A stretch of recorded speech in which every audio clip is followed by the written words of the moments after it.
Hi, and welcome to the Animal Training Academy podcast show, the show for animal training and behaviour nerds, where I, Ryan Cartledge, interview the world's most proficient animal training and behaviour geeks. We're absolutely thrilled and grateful to have you here with us today. So make sure you hit that subscribe button on whatever you're listening to this on so that you don't miss a single episode. Each episode of this show is brought to you on behalf of the ATA membership. And if you like the conversations in this episode, then you're invited to continue them with like-minded behaviour nerds within the membership area, which you can find out more about at www.animaltrainingacademy.com. You'll get access to twice monthly live web classes, the back catalogue of previous web class replays, plus a huge library of videos and projects to help problem solve your training challenges. Plus, we're a sociable bunch with an exclusive private Facebook group and forum areas. It's like a Netflix social media platform for animal behaviour geeks.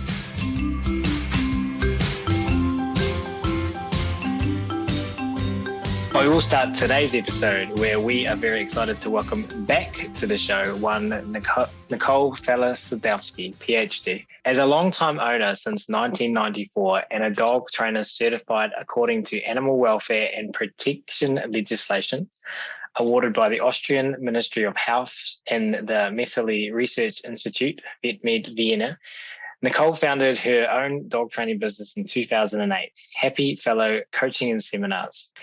Since then, she has worked with clients whose dogs display a wide range of problematic behaviours, such as fear-related behaviour, inter- and intraspecific aggression, or stereotypic behaviours. Additionally to her work as a behaviourist, Nicole frequently teaches retrieving classes as a fun and stimulating activity for all dogs, but also for dog owner teams participating in retriever-specific competitions. Nicole holds a BSc with honours degree in applied animal behaviour from the University of Portsmouth, UK, and a master's degree in applied behaviour analysis from Queen's University, Belfast, UK. In 2022, Nicole completed her PhD in biological sciences with an emphasis in behaviour analysis at Queen's University, Belfast. Currently, she researches canine learning, human-dog interactions, and owner training from a behaviour analytical perspective as a visiting scholar affiliated with Queen's University, Belfast. So without further ado, it's my very great pleasure to welcome Nicole back to the show today. Nicole, again, thank you for hanging out with us more at Animal Training Academy. Thank you so much, Ryan, for having me again. Pleasure. I can't wait for this episode. If you haven't already, as a listener, listen to the first one. We highly encourage you to do so. You can find it as the previous episode to the one you're listening to right now in whatever app you're listening to this on. In that episode, we had a great time learning about Nicole's journey from where she first started up until now, that's 2023, as well as all the fantastic projects and endeavours she has been involved in over the years. However, if you haven't listened to it, no worries. You are, of course, totally welcome to stay and hang out with us today in what's going to be an equally excellent conversation, because today I'm excited to talk about gun dog training without using live birds. Nicole, when we caught up last week, I told you that I've been looking for you for 8 years. Since this podcast started, I definitely wanted to discuss positive reinforcement gun dog training because the dogs deserve that respect, to have these less intrusive tools used in their training in that area, in that arena. But I've always been so curious about how we do that and also respect any other animals involved, in this case, the birds. I didn't think it could be done. I didn't think I would be saying I would be excited about gun dog training podcast episode because I didn't know that we could get to this place where we could do it in a way that respected birds. And in your case, you do it by just not using birds. Exactly. So yeah, exactly. I'm thrilled that I found you. To get us started, could you explain what the heck I'm talking about? What is gun dog training using dummies? How does that work? Yeah, so thank you so much for this brilliant introduction and for raising so many important points. So let me just, backtrack a little bit and, give our listeners a little bit of background first. So this type of training has been initially developed in the UK Unfortunately, I'm not sure when exactly, as is typical with these, training fields or training niches. They start with one particular smaller group, and then the public picks up on it, and then this training field, this training sport grows in popularity. And this is also exactly what happened with the positive reinforcement gun dog training, or what we call it over here, dummy training. And I mentioned in the previous episode that this name is not very flattering, and we call it dummy training because, and this is another point you excellently raised, that we are, instead of using cold game, which means birds or rabbits or any other type of actually wildlife that has been shot and has been frozen for a certain amount of time and is then thawed and then used for dog training.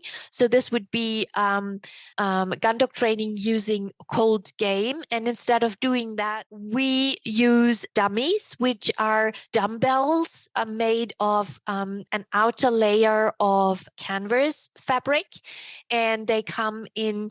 So the outer layer is canvas, and then there's an inner layer. Most of the time, I think it's just plastic, and those different layers are stuffed, filled with, for example, sand or plastic granules or any other, stuffing that people can stuff into those dummies. And initially, those dummies had a certain scent, but when they are filled with plastic granules, they typically smell of the canvas fabric that they are made of, and acquire their specific scent during their use in the training sessions, and which contains dog saliva, mud, different types of water, and whatever wherever you throw or hide this dummy. So that's the dummy, and these dummies typically come in as a default kind of standard size and weight, and this weight is typically 500 grams, and they can vary a little bit in their diameter, but I think the typical diameter is about maybe 5 to 6 centimeters, and they are cylindrical, and they have a toggle for the owners or for the helper or the trainer to be able to throw them. And these dummies also come in various colors and sizes and weights, and you can really have dummies, very, very small ones for very small dog breeds, and also, as I already mentioned, these standard dummies that are typically green and 500 gram in weight. And these dummies are a substitute for the game, and the game can, as I've already said, can either be a cold game, so already frozen and then reused during training, or the thing that you mentioned is that the game is basically freshly shot and then used for training. And I think we all can agree that this type of hunting practices, of course, is or can be seen as ethically questionable, and that's the reason why we want to train our dogs, irrespective of their breeds or multiple breeds, mixed breed dogs, with those dummies, so that we have a more ethically and more ethical approach to this type of training. And yeah, go ahead, Ryan. No, thank you for that. That was very comprehensive. expensive, and it's a very specific piece of equipment, these dummies. Where does one find these dummies? Is there like multiple manufacturers of them, or do you have to make them yourself? Or Yeah, well, you could. I know several people who make them themselves. However, the canvas fabric can be a little bit tricky to cut and needle together, stitch it together, because it's a very sturdy, relatively thick fabric. So you can buy them on the internet. There are several stores, online stores that sell them and ship them. There are stores based in the UK, based in the US, or on continental Europe that I know of. But I'm sure that if people are living in other, areas of the world, that there should be a way to obtain those dummies. And if not, do not fear, do not worry. You can actually use any other dumbbell for that type of training. So although it would be preferable to use, the specific dummies, you can use for the training, you can use any type of dumbbell, any type of object that your dog likes and that your dog is eager to pick up and carry around and retrieve to you, irrespective if it is a plush toy or a tennis ball or an obedience dumbbell. It doesn't really matter.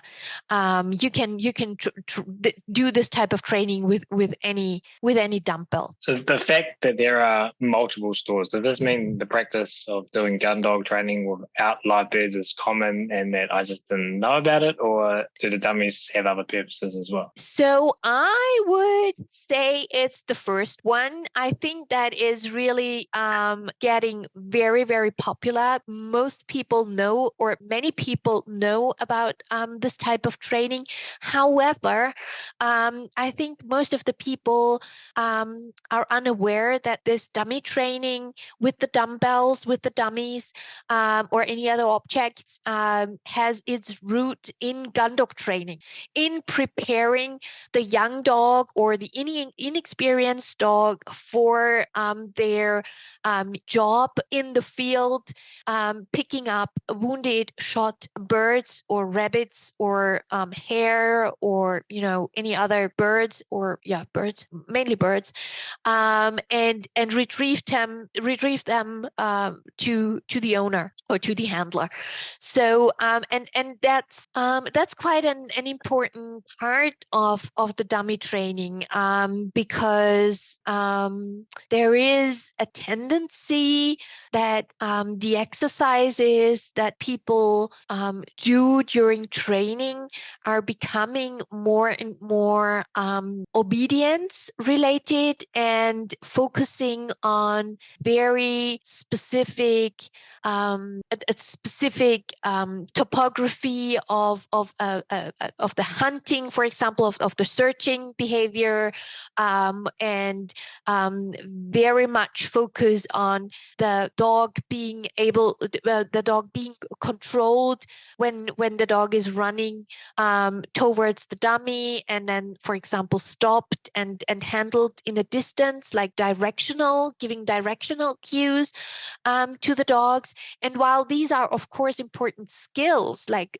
responding on the stop cue, the whistle, and then basically reorientating towards the handler, towards the owner, and then waiting, lots and lots of stimulus control, waiting for the next cue, directional cue to come. While these are all important skills that we typically train in individual blocks, and once the dogs are, show those behaviors with mastery and fluency, then we put those different training blocks together and ask the dogs to do those various behaviors with more distractions, with more competing reinforcers around in the environment.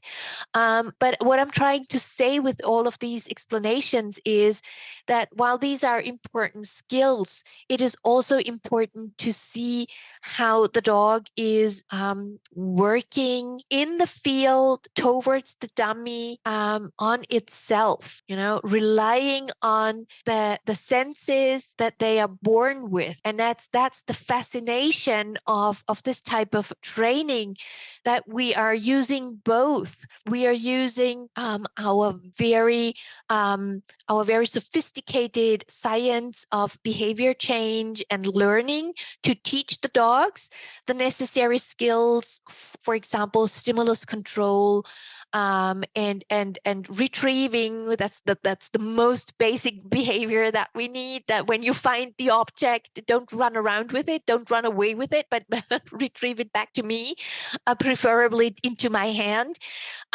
So we're using these learning tools, training tools, but what we also want to see is are the natural abilities the dogs bring with them. For example, how they are using their senses. Do they tend to work more with their eyes, like trying to locate the dummy by, literally looking for it? Or do they predominantly use air scenting, using their noses to identify and locate the dummy? Or are they able to switch between the two strategies, which is a preferred skill in our line of training? Because I think I think if people understand that working with your nose, air scenting, and trying to locate the dummy by predominantly using the scent takes more energy than trying to locate the dummy with your eyes. So what we want to teach the dogs is, depending on your environment, depending on the ground that we are working in and on, switch between the two senses to make your work as efficient as possible. And that's one of the most important things that I'm looking for. That okay, yes, we want to train the dog, but we also want to see their natural abilities, and we want to see how they problem solve. So we teach them skills, and then we try to set up exercises to observe how they are going to work with those challenges and how they are solving these problems. So it's a fascinating work. Well, everything you've shared so far has been fascinating and awesome. But in addition to this, you have come up with a list of benefits for our listeners. 5 benefits of teaching gun dog training using dummies. So could you share these with us, please? Getting started with number 1. Of course, yes, my pleasure. So, and I may have already touched upon a couple of them, but for the sake of completion and to have it in a specific order. So I think the first very important point or key point for why gun dog training, retrieving with dummies, is so beneficial is because it combines the principles of behavior analysis and the science of behavior change and learning with the innate species-specific behavior and or tendencies. And I already said some dogs tend to work more with their eyes and others work more with their noses and do more scenting. So the combination of these two very strong parts is just making this type of work tremendously valuable for dogs and their owners. And dummies are, as I said, are a substitute for a game, but you can use actually every object your dog likes to pick up and carry towards you. So even if you have a little squirrel, a toy squirrel, a plush squirrel, or you have a plush sheep or any other plush toy, go outside, hide it somewhere, and let your dog search for it. That's a very basic retrieve retrieve, and then of course not only searching, but also the dog should pick it up and retrieve it back to you, preferably to your hand.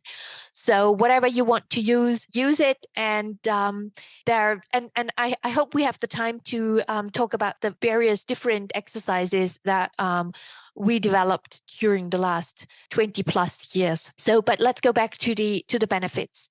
So the second point, the second benefit of doing this type of training is that it teaches important life skill, such as, and I think I already mentioned it, waiting, more technically speaking, stimulus control to dogs in a very stimulating and a very in a setting that can be controlled for, distractions or competing reinforcers, so that you can really adapt your learning environment to the specific needs of your dog, and then hopefully also plan for generalization to be able to cue those behaviors in different environments, in different on different grounds with different distractions and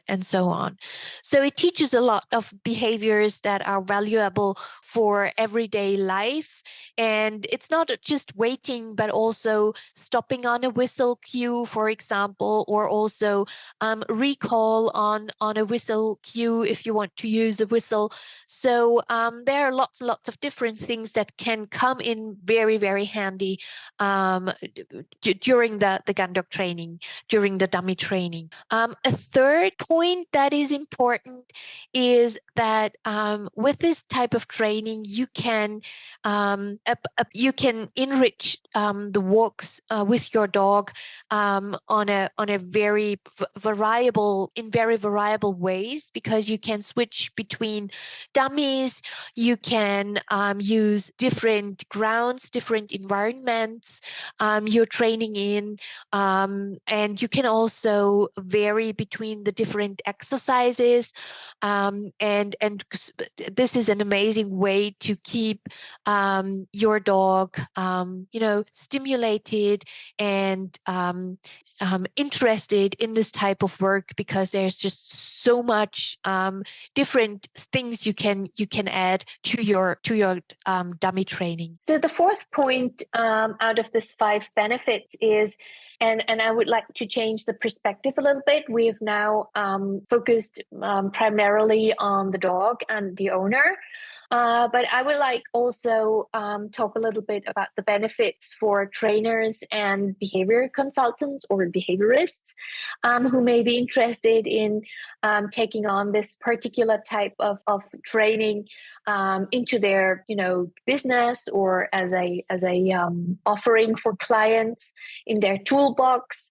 So I think the benefit for professionals, for dog training professionals in general, is that, as I already mentioned, that you can expand your own repertoire a little bit more, and you can offer something that, depending on the area you're living in, may not be so well known and not so popular as a type of enrichment or dog training sport or whatever. And especially for the people that are working with behavior problems, it could also be helpful for for teaching, because dummy training teaches the dog so many valuable skills. It can also be very helpful to address problem behavior. For example, I've had lovely success with dog issues, interest-specific issues, for example, like lunging and barking on leash. And then we started doing dummy training in a one-on-one setting. And then the better the skills of the owner and dog became, I started to fade in to introduce other calm dogs, for example, older dogs from my guys. And that's a very lovely way to also work on this specific problem behaviors. Or basically, you can work on any behavior that you can think of. For example, an issue with strangers. You can start dummy training with the dogs in a singular setting, in a one-on-one setting, and then as I already mentioned, starting to fade in various helpers, women, men, depending on the dog. And so dummy training, this type of conduct training, can be very beneficial for trainers and behaviorists alike when they have these particular skills in their toolbox. So I think that's also worth mentioning. And the fourth point is also a little bit related to this, this fifth point is related to the fourth point that I mentioned, because another very large benefit of dummy training is that we can tailor our learning environment, our antecedents, go great to the individual team, so we can really tailor the environment and the exercises to the respective needs of the dogs. So, for example, we can change or we can amend the weight and the sizes of the dummies. We can choose the right cover for the dogs. For example, there are dogs that are allergic to nettles or to other stingy plants. So you can just use the cover that benefits the dog, that makes learning and progress possible. You can use, because the dummies float, so when you have dumbbells that are floating, you can also do dummy training in combination with swimming, which is also a different type of exercise that may be beneficial to maybe older dogs or young dogs that shouldn't, run so much, but you can still exercise them and do dummy training and those respective exercises, with water, with the possibility to access water. And most importantly, you can also, of course, vary and change the distances, for example, from the dummy, from where you've hidden the dummy or from where you've thrown the dummy to the particular spot where you are going to send your dog from. So when you're in the initial stages of dummy training, I would suggest using very short distances just to make sure that the dogs have that the dogs don't have the additional obstacle of having to run a long distance, for example, 40 or 60 meters to the dummy. Initially, we typically start with 5, 10 to 15 meters. That's more than enough. And but the better you get, you can adjust all of those factors and tailor them to your dog, also to your preferences, to your dog's preferences, and of course to the respective skill level. So the better you get, you can use more larger distances and longer time intervals, for example, from when you've hidden the dummies to when you're going to send your dog for retrieving. So as I said before, lots and lots of variation possibilities. I think it's very clear to see the significant benefits here. And number one, I think spoke to those beautifully with the combination of behavior, analytical skills and the tools that the science provides us, paired with the innate species-specific behaviors, and you said, ancestral tendencies. And am I interpreting that correctly? You're talking about the tendencies of the individual dog in front of us in terms of absolutely. I mean, of course, there's all of the dogs come with eyes, all of the dogs come with noses. but there's still individual, and I mean, based on learning history, most likely, there seem to be tendencies across dogs, which type of sense they prefer to use. And some dogs, for example, have and actually I think that's a very nice bridge now to the various exercises that we can do in dummy training. So let me just finish that one thought, that depending on your dog's preferences and tendencies, for example, you can have dogs that are finding markings. Markings are dummies that are visibly thrown with a noise, for example, with a brr, brr noise or a quack, quack, quack noise that you yourself can do. It is basically just a noise to attract attention from the dog towards yourself when you are out and trying to throw the dummy. Or if you have the luxury of one or multiple helpers, then it's also helpful to make such funny noises to attract the attention of the dog, so that the dog is looking into the right direction, basically. And then you can throw this dummy, and when you throw the dummy, and the dog should memorize the exact spot where the dumbbell has landed. Then once the dummy has landed on the ground, you can then send your dog to retrieve the dummy. And the cue that we typically use for this type of retrieve, for these marking retrieves, is bring or fetch or get on, so you can use this type of retrieve, and I think that's the case for most owners. If you don't have the luxury of having a helper, then there's a second exercise that can be easily done, which is called memory. And the distinction between marking and memory is that the memories are not thrown, but they are placed or a little bit hidden. And your dog, initially, you can have your dog sit and stay and watch where you're going, where you're hiding that dummy, where you're placing that dummy.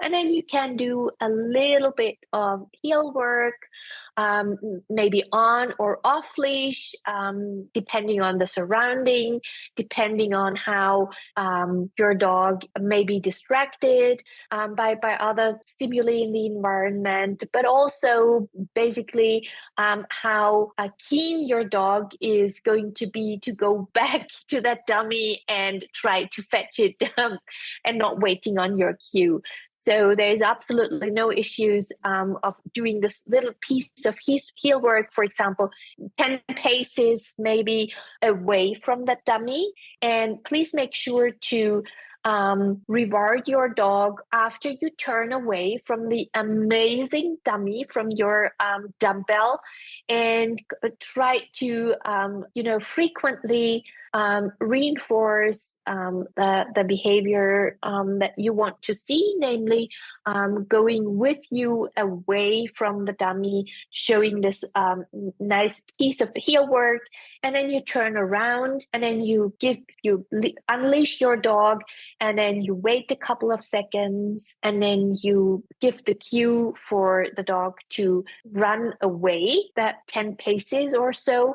And once the dog is in that area where you have hidden the memory, the dummy, and I think now the name memory becomes more clear, because the dog has to memorize not the exact spot, but the rough area where the dummy or the dummies has been hidden, and then use its eyes, its senses, its nose to locate the hidden dummy, pick it up, and retrieve it back to you. So this would be a very simple memory that everyone can do anywhere you have a little bit of cover, or even on a path.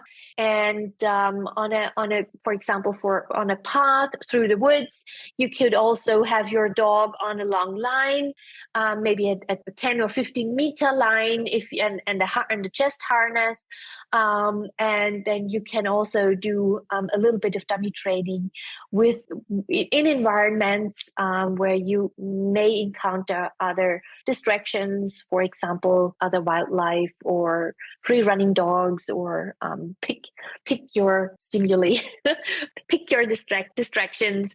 But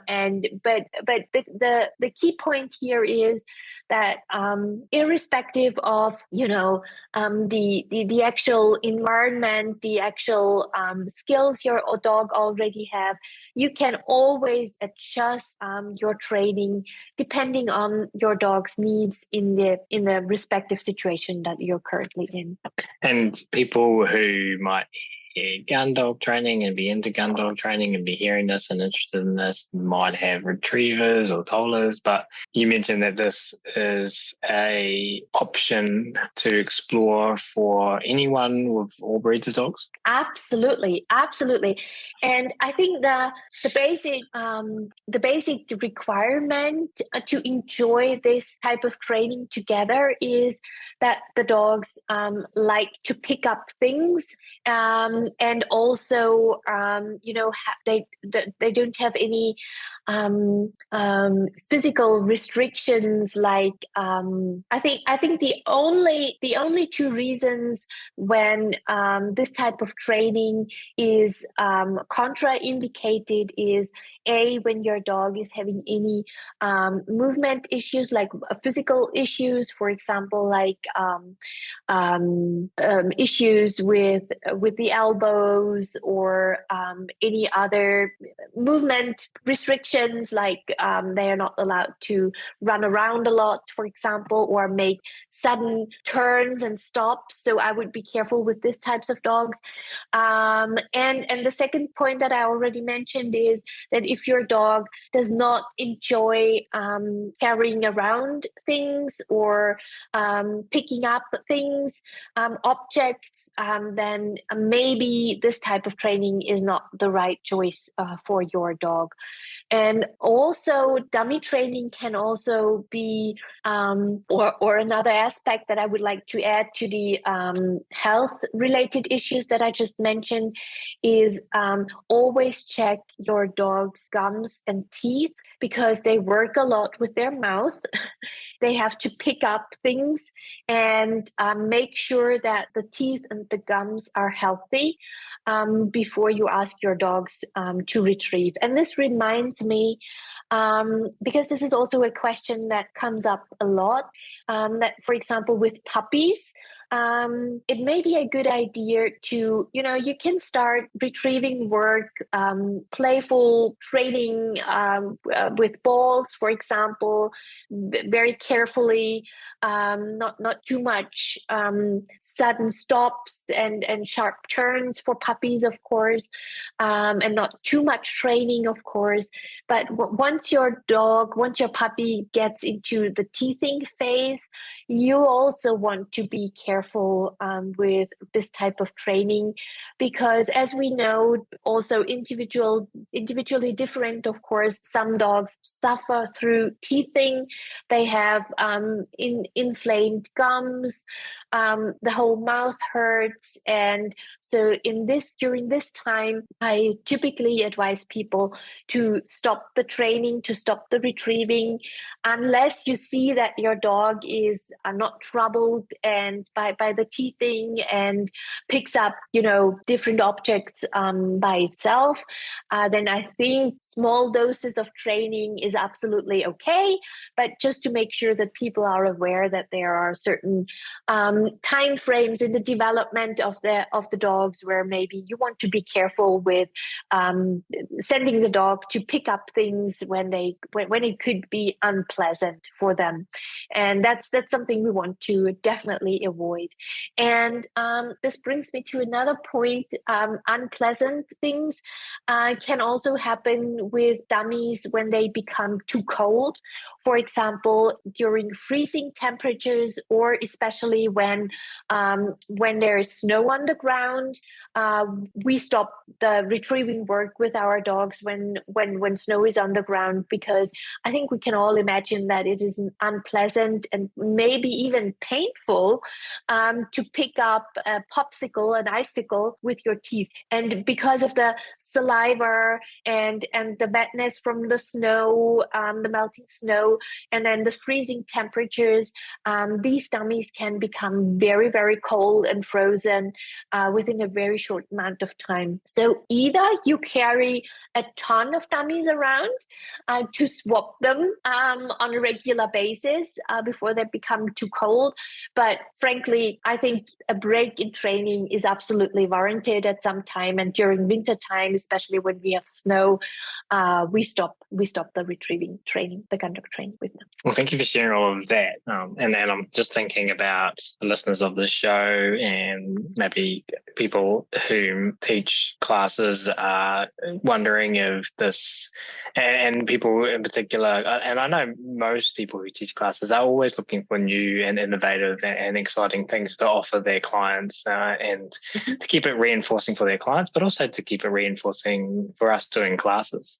And point number 4 you made there is that this is great for dog trainers to expand their knowledge, repertoire and offerings, and especially to work with problem behaviors. So another benefit for somebody who teaches classes is, and who also does consulting or has peers in that region who they refer to and vice versa. It's a great solution to add there. And I can see it logically making sense because they're learning skills, they're learning both dog and human handler are learning skills, they're learning to work together, and they're also meeting their species specific needs.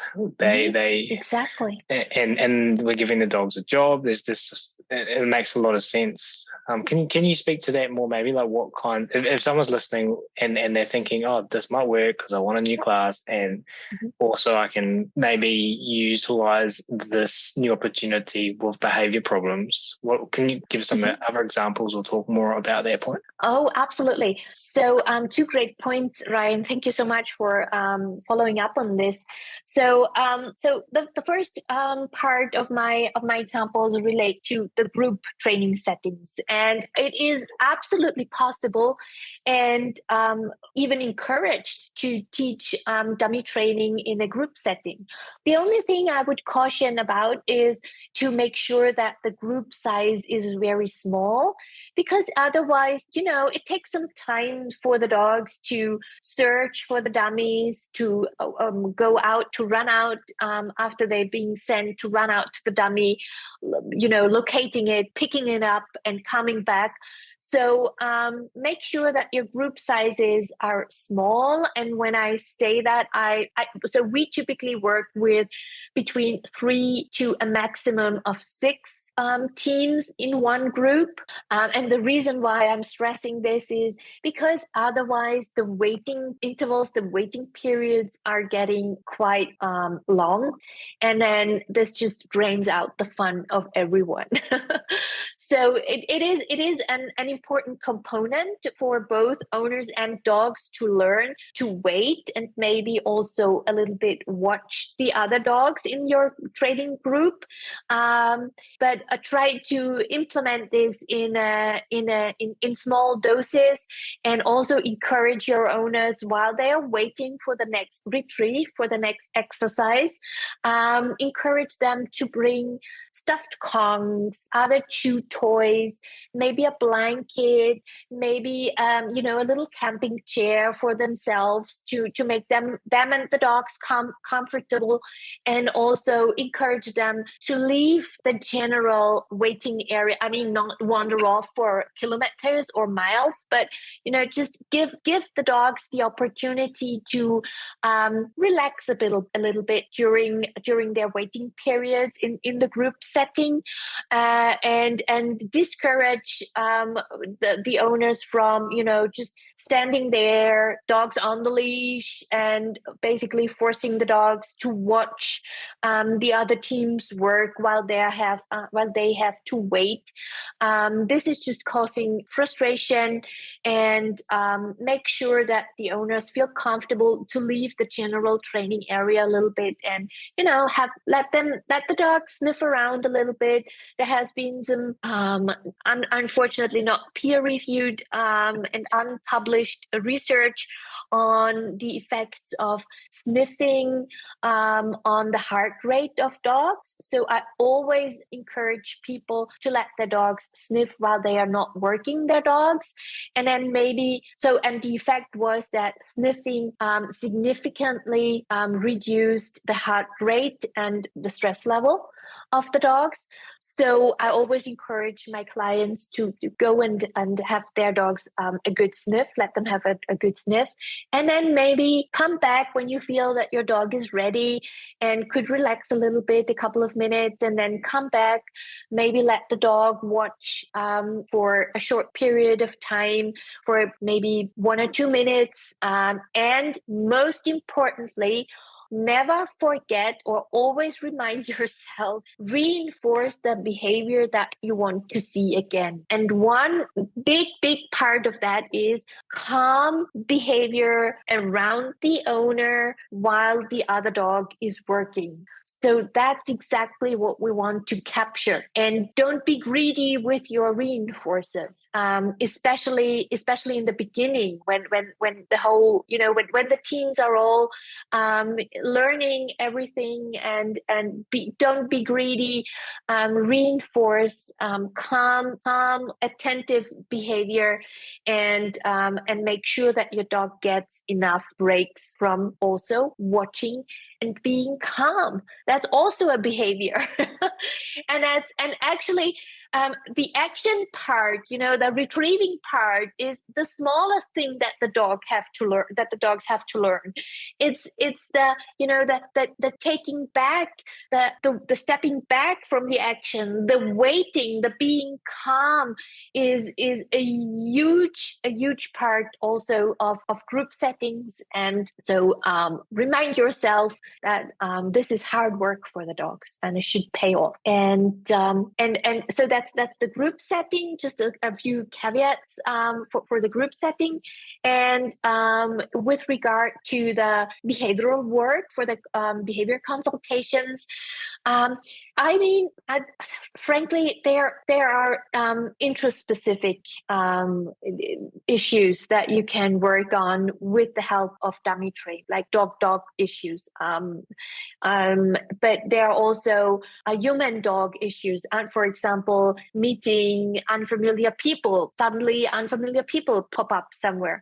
Some dogs react very sensitive to this type of change in the environment, sudden changes in the environment.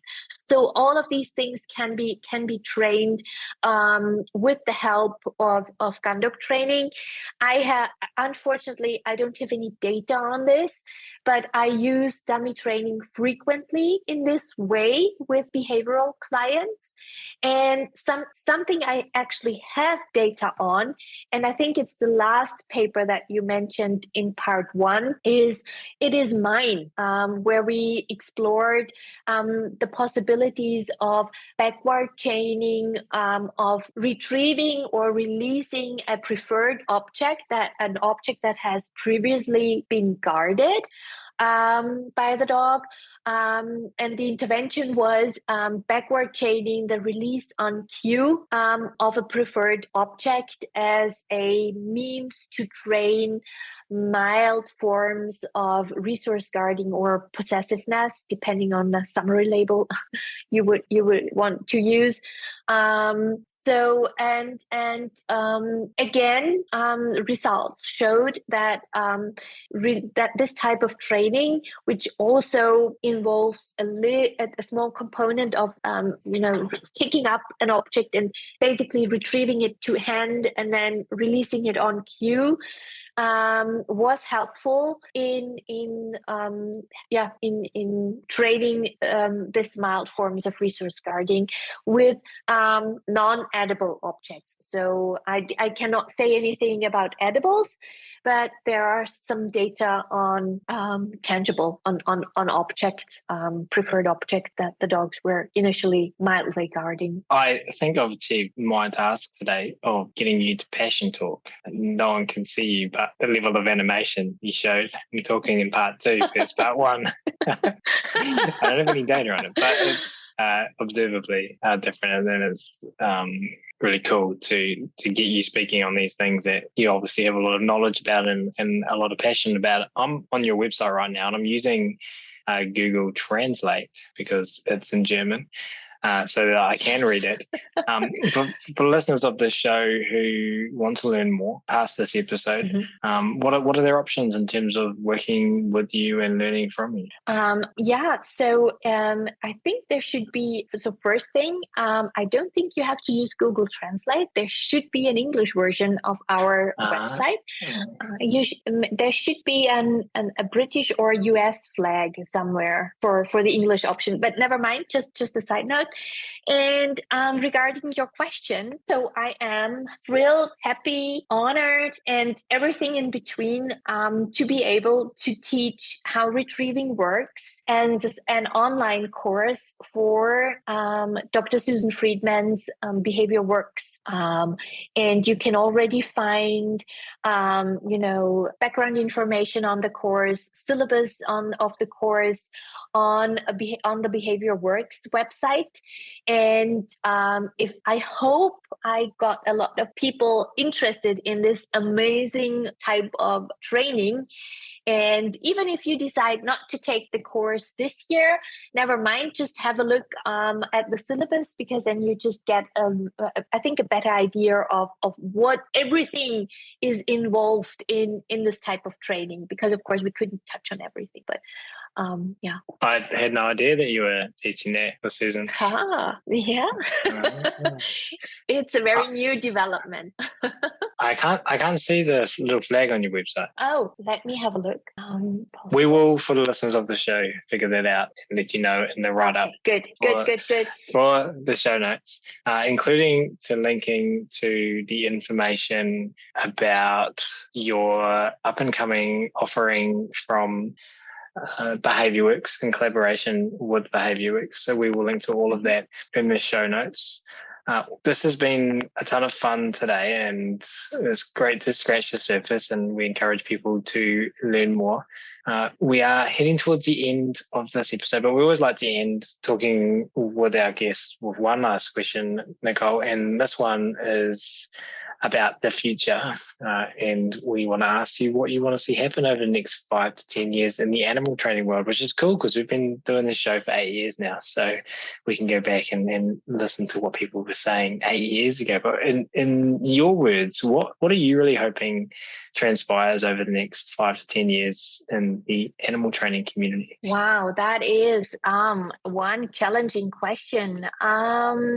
So from a research perspective, I would like to see more research done on functional behavior assessments and especially functional analyses in across different animal training settings, shelter, zoo setting, companion animal setting, different species, of course, just to try to make sure that the word gets out that behavior analysis has these sharp and useful tools for practitioners and researchers alike to help even more tailor our training approaches to that individual in front of us. And on a personal note, oh my gosh, I hope I'll be able to continue doing research with companion dogs and especially dogs out of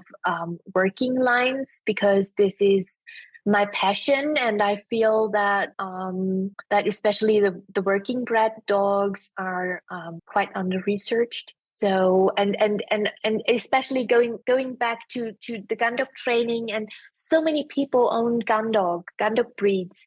And I hope to make a contribution both scientifically and also in my practice to educate owners on the very specific needs of these type of breeds. So yeah, that's hopefully going to happen. We'll see. Well, no more nightmares, because you're already making a contribution 1 year after completing your PhD. Collaborating with Susan Friedman, working hard to develop these protocols, these programs, this training, and bravely now stepping into the arena where you're sharing that more globally.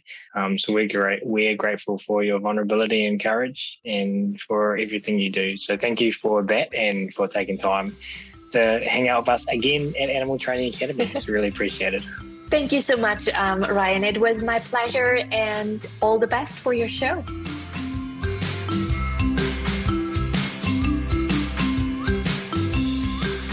We do, of course, really appreciate all of you tuning in today as well. And if you have enjoyed this episode and you were interested in carrying on the conversation about working with our animals in the most positive, funnest, choice-rich ways, then as mentioned at the start of this episode, the Animal Training Academy community is waiting for you. Head on over to www.animaltrainingacademy.com and click on the membership button in the main menu to learn more about what members are describing as the Netflix social media platform for behavior geeks. That's it for this episode though. We're going to wrap it up there. Thanks again so much everyone for listening. You'll hear from us again soon.